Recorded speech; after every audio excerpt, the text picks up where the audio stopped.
But what are these cycles? How can better understanding them help us prepare for our future? I'm Alex McColgan, and you're watching Astrum. Join me today in exploring the different cycles that affect our planet's weather and warmth. To begin, we should probably ask a simple question. What causes the seasons that we are familiar with? You may well already know the answer to this question, but as it will provide the starting point for what comes later, it's worth reviewing. Besides, this question is not entirely straightforward. Depending on where you are on the planet, you may not actually get any seasons. Generally speaking, seasons we know of are caused as a result of our planet's tilt. Because our planet rotates at a tilted angle as it orbits the sun, one hemisphere will point towards the sun during part of the year, while the other will point away. Naturally, hemispheres that are pointed towards the sun become much warmer, while pointing away from the sun makes them colder, creating the regular seasons, summer and winter. This effect becomes stronger the higher up or lower down the planet you go. Consider the small Norwegian town of Tromsø.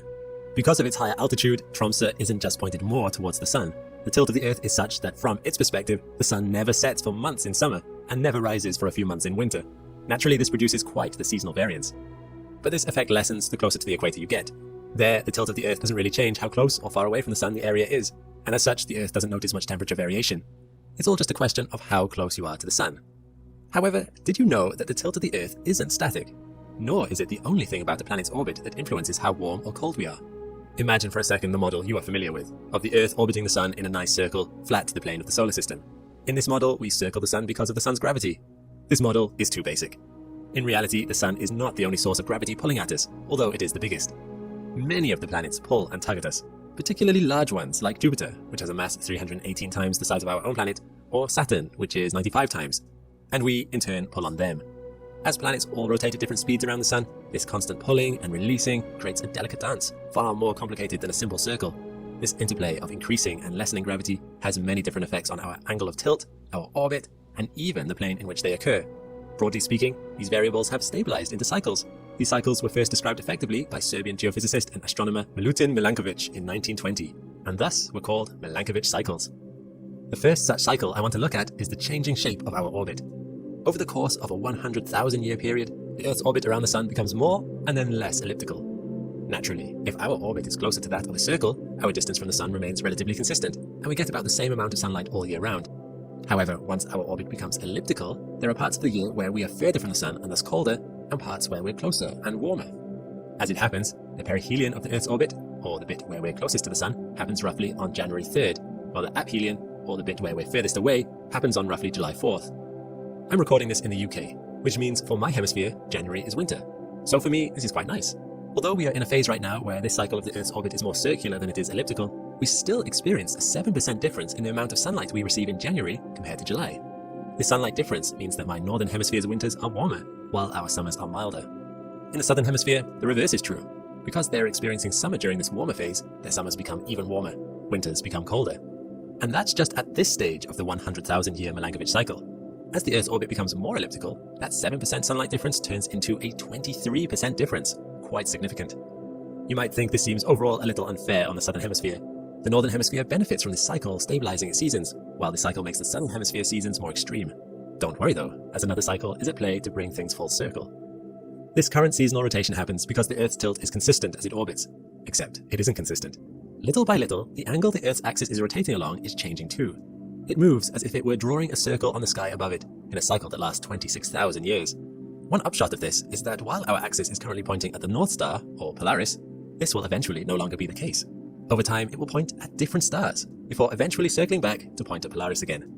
The other upshot of this is that in 13,000 years, the Northern Hemisphere will be having its summer in January, while the Southern Hemisphere will be the one with a white Christmas.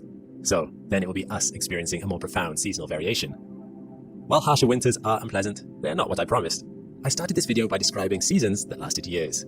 These exist too. There are Milankovic cycles that create winters that last for thousands of years. Or, to speak more accurately, there are Milankovic cycles that help cause ice ages. We don't fully understand how ice ages come and go. There are numerous theories.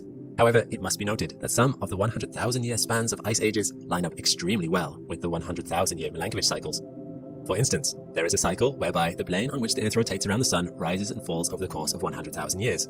This change in its orbital inclination does not obviously explain why it is that the Earth would be getting colder or warmer. After all, the Earth is still the same distance from the Sun.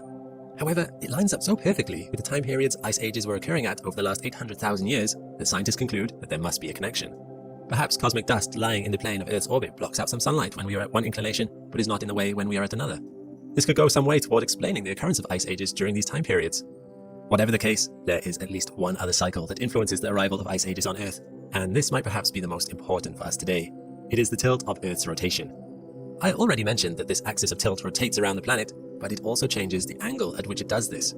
Over the course of 41,000 years, it alternates between 21.1 degrees and 24.5 degrees. At the moment, it is 23.4 degrees and is declining. You might think that this is a good thing. The smaller the angle of tilt, the less extreme our seasonal temperature variations might be, and the warmer our winters will become. Surely that is a good thing for avoiding ice ages. Surprisingly, it is quite the opposite. Left to its own devices, this lessening tilt would lead us into another spreading of the ice sheets and cooling of the planet that would hit its peak in 9,800 years. It is not the harshness of the winter that causes this spread, but strangely enough, it is the mildness of the summers. You see, when winters occur, snow builds up at the top of mountains and in cold polar regions. In warm summers, this snow tends to melt away. However, if the summer is mild enough, the snow sticks around, becoming a more permanent feature of the landscape. Icy snow is white in color and reflective, which means that light has a tendency to bounce off it rather than be absorbed by it. This means that if the Earth is covered with ice, it reflects sunlight back into space and actively becomes even colder, thus creating conditions for even more ice. In more than one sense of the word, this is a snowball effect. We are right now in an interglacial period. This is a brief moment of warmth that lasts a few tens of thousands of years or so, interspersing a deeper, more general cold trend. If it wasn't for this warmer uptick, we would actually be in an ice age right now, and from a technical perspective, actually are in an ice age, just one we're not fully noticing. If it wasn't for this briefly warm interglacial period, mankind would have experienced ice across the history of its entire existence. Thanks to the Milankovitch cycles, that brief period of warmth will someday end, then winter will truly come. Of course, this is under the assumption that Milankovitch cycles are the only factors that influence global temperatures.